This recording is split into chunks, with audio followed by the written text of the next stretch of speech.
You're listening to Seniors Junction podcast.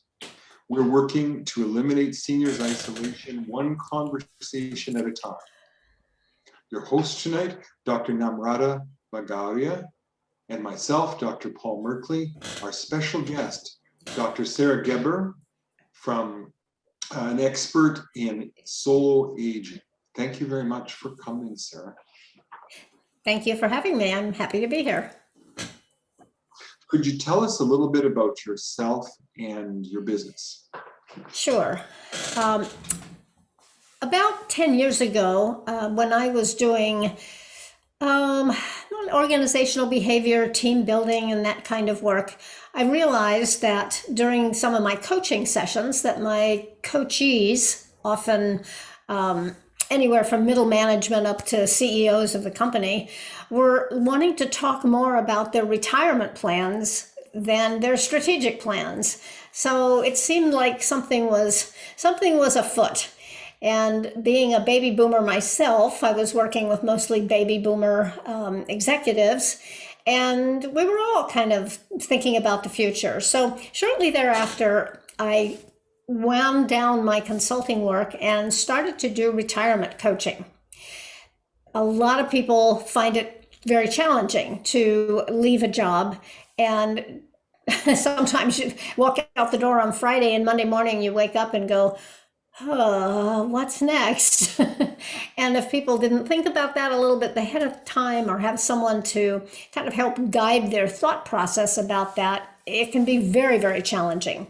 So I did quite a bit of retirement coaching in those first few years after I left my consulting work. And I started to see two things. One, a lot of my clients and my friends, who were all somewhere in their late 50s, early 60s at the time, were spending a tremendous amount of time taking care of their aging parents, who were then in their 80s and 90s. And they were spending time and resources and money, sometimes flying back and forth from one coast to the next, trying to make sure that their parents were in good shape, financially, emotionally, physically, often helping them move to a more suitable living environment. And I don't have children, and many of my friends and colleagues in the work world also don't have children. And I was sitting down having a glass of wine with one of them one day, and I said, you know, even you, Sandy, are doing a lot of flying back and forth to make sure your mom is okay. But who's going to do that for us? And of course, as they say, the answer was crickets. There really was no answer. And with a little more investigation into the whole topic of who takes care of people who don't have children, I quickly realized that it was a very untapped phenomenon. People weren't talking about it. They weren't writing about it. There was no research on it. So that's when I made the shift myself, and that was probably about 2013, 2014, and started really doing a lot of research and a lot of kind of digging into the literature to see what anthropologists and social scientists had discovered, not only in our culture, but in other cultures as well. So it became more and more fascinating to me, and eventually my research, as well as the people that I was just talking to casually, eventually it became enough of a body of work that it became a book.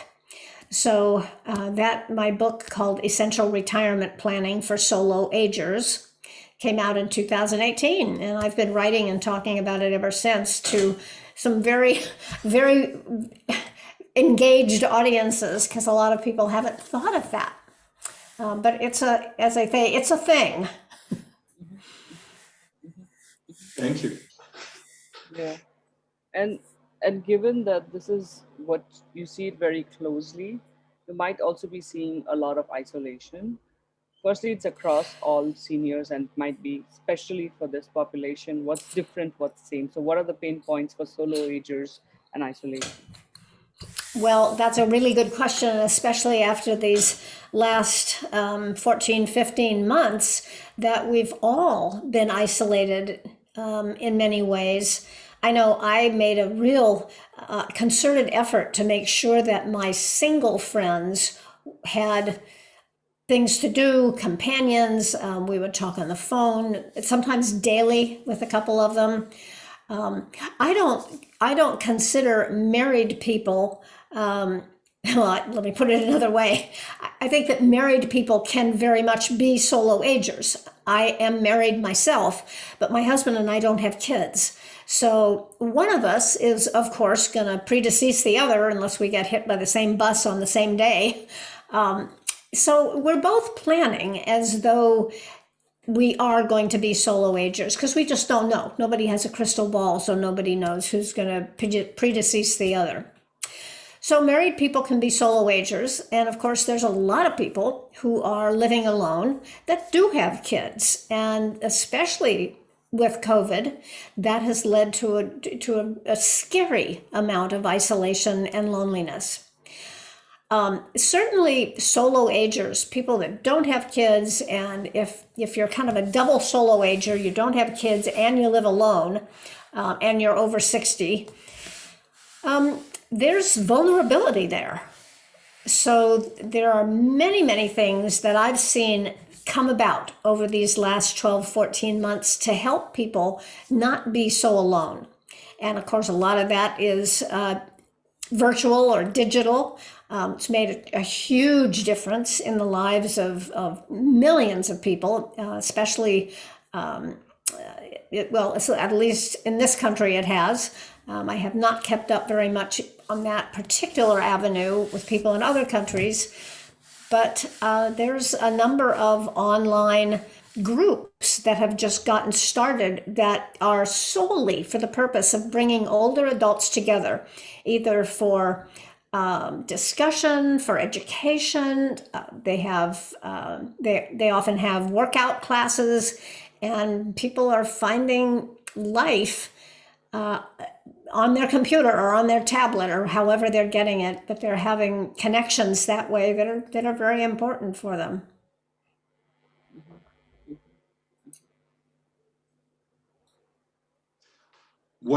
Given what you said, apart from what you said, you've already partly answered this question, but was a problem before COVID, it will be a problem after COVID. What is your vision for addressing seniors' isolation? Your philosophy. Well, my vision is keeping people social. In other words, I believe that we all have the capacity to maintain a social network. We all have a social network. It includes family members. If we have a spouse, it includes a spouse. It includes friends. It includes colleagues. It includes people that we maybe volunteer with or walk with or engage in any number of sports with, close family, extended family. All of that, all our lives is what makes up our social network. Now, the challenge for older adults is to maintain that social network. And of course, that doesn't just go for solo agers, but solo agers sometimes have a little more of a challenge with it, not having children, because children are a big part of everyone's social network, those that have children. So without the children, then that social network becomes, or maintaining that social network becomes making sure that we stay in close touch with maybe siblings, nieces and nephews, cousins, and friends, people we've known for years, new friends, neighbors. Building a social network, building and maintaining that social network, to me, is what prevents isolation for all of us. No, I think I can totally agree with that. Like I moved to Canada as a newcomer, say 3.5 years ago, and before that I worked a lot as management consultant. So I was all the time moving about, um, and yeah, I took it on myself. Like I'm single, and of course I don't have children. So when you move to a new geography for long term or for a permanent basis, the first thing I made sure was I have a social network, because here by default you know someone who knows someone who knows someone when I'm in India, right? So it's just Right. it's you assume it, like I don't have to worry about, like, and then suddenly you're in a new geography, you don't even know where to buy milk or what other different kinds of, like, it's called something else. There's an aisle, like here it's delivered. There's every little thing that was new for me. It was almost like learning how to walk, talk from scratch again. And what helped me was the social networks. Um, I think that journey that started when I was in university 10 years ago as a master's student outside my country gave me skills. And I think a lot of us have those skills. If we go back in time, all of us have at some time been a student or been in a travel oriented portfolio, like for a short bit or long bit, doesn't matter. And I think that agility that we had in the youth, I think somewhere we have to remember it and transfer it in our early days of retirement. Like for me, when the pandemic just started, and I had no idea, right, what kind of they want to have distancing and stay at home, and they said 2 weeks. Now it's 15 months. It's not yet, like we're still inside. For me, the first thought was I worked as a consultant in Afghanistan for a few months, and there you're not even allowed to go out for a walk or something. You go to your work and you come back, and it was, and I still had a good time there. Why? Because I used to talk to the people I lived with local and get immersed in in safer ways. And I was online connected that time with Skype with my family back in India or my friends in the US. So I just told myself, well, you did that, what can you learn this? And this podcasting is an outcome of my way of connecting, because as a young professional, you want to meet people in the business, you want to know what's happening, you want to have those cups of coffees to just to stimulate yourself. And so I agree with you, like it's an effort. And what we realized along our journey, Paul and me, that some people are naturally proactive about doing it, and for some they may have to pick up that skill. So, like you said, social network is by default, but social connectedness is a skill. And that's what we are discovering. And the ones, like people may be at a spectrum of being completely disconnected to being very purposeful. So, we see that across our interactions and as we speak to different speakers on their experiences. So do you feel within solo agers there is a sort of a spectrum of how connected and disconnected they are, and is there Oh, a absolutely. yeah Yeah, absolutely. And it's a lot it's a lot of what you're just saying. People are, they may be very extroverted or they may be very introverted or somewhere in between. But I often tell people in some of the talks that I do, and people say to me, well, I don't know how to make friends, or I just, I've never been a joiner. So I say to them, now is the time to start. Become a joiner. Find a group of people that has an interest that you do. It can be a golf club, it can be a book club, it can be a dog lovers club. I have one very good friend who is a solo ager. She is married, but her husband doesn't participate a lot in life the way she does. So she is kind of a solo ager in a double way, but they do have a dog, and she's responsible for socializing the dog. And when they first got Tui, they took her to a dog park. And my friend Braun has continued to take Tui to that dog park, and she has a whole social network that is part of that dog park. They not only meet at the dog park, they meet at a certain time, but they've gone to movies together, they've done potluck dinners.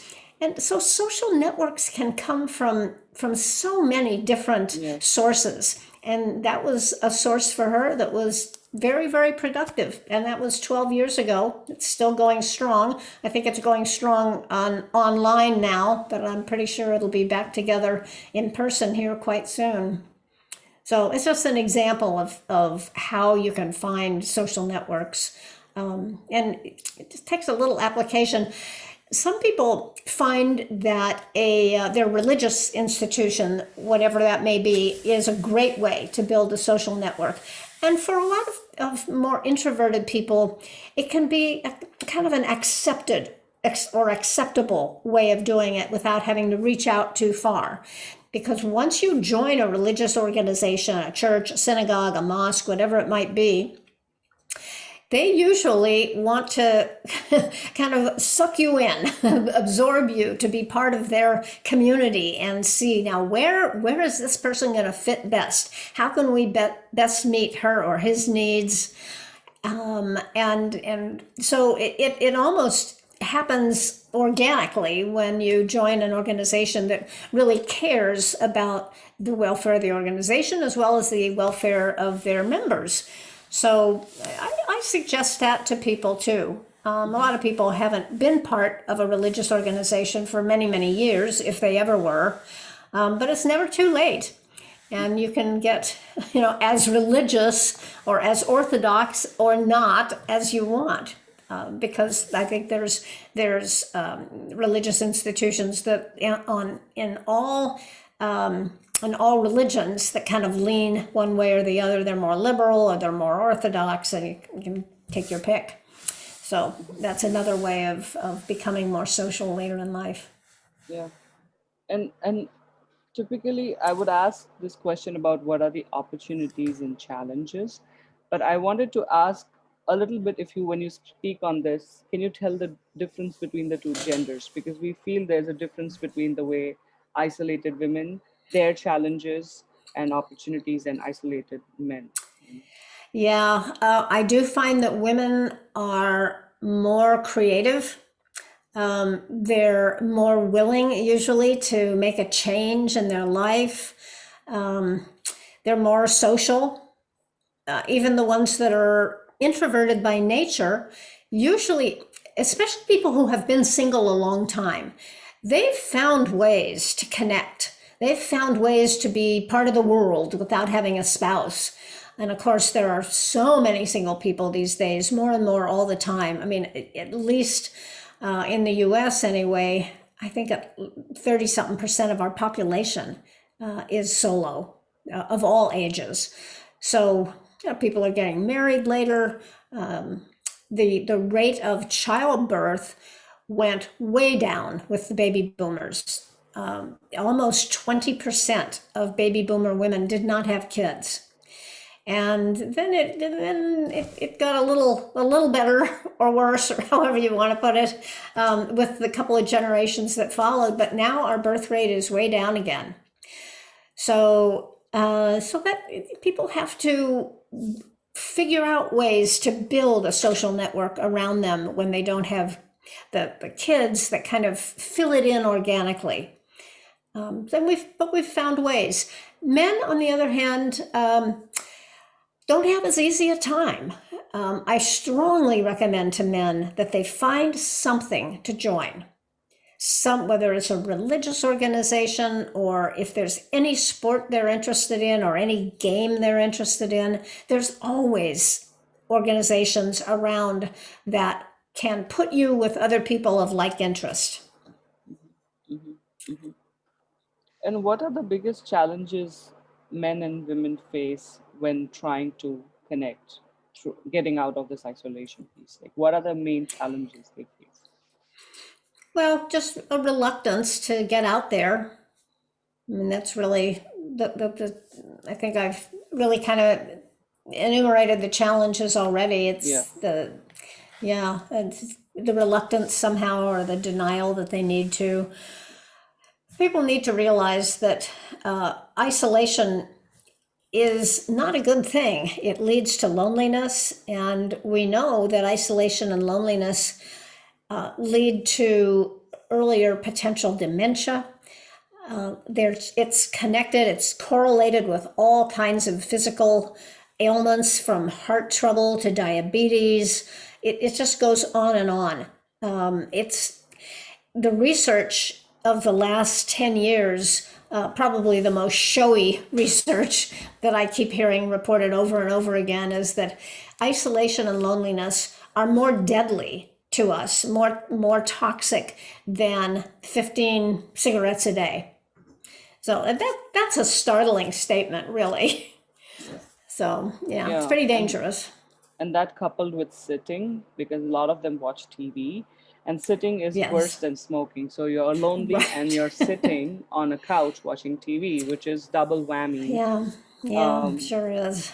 and yeah, Yeah. You have to break that habit. Got to get out and do something new. Take a walk. And just get out, get up, and get out. What advice would you have for a new company like ours? Well, I'm really not in the business of giving companies advice. I don't actually have what I call a company. I'm a writer. I'm a speaker, and I have to kind of manage that business. But I guess for what you're doing, you'll probably want to look at a lot of different areas of aging. And there's certainly experts out there in just about any area of aging you could imagine. I'd be very happy to connect you with other people who I think would make good guests for your show. Yeah, there's just a lot of ground out there to be plowed, yeah. and it's nice that you're doing it. I was going to ask you, Paul, if are you familiar with a Canadian organization called 60 over 60? Yep. Yes. Helen. Good. Yes. Yeah, Helen's Yeah. a friend of mine. Oh yeah, she's become a recent acquaintance and friend of ours, because Yeah. we start. So yeah, thank you, thank you. So it's good. So shout out to Yeah. Helen if you're listening to this episode. It's a small world. You Yeah, never know we how try people connect. yeah, we try and keep in touch every now and then. We were at a American Society on Aging conference together and got to know each other and had a lot of fun. Yeah, yeah. We share the common value of purpose between her and us.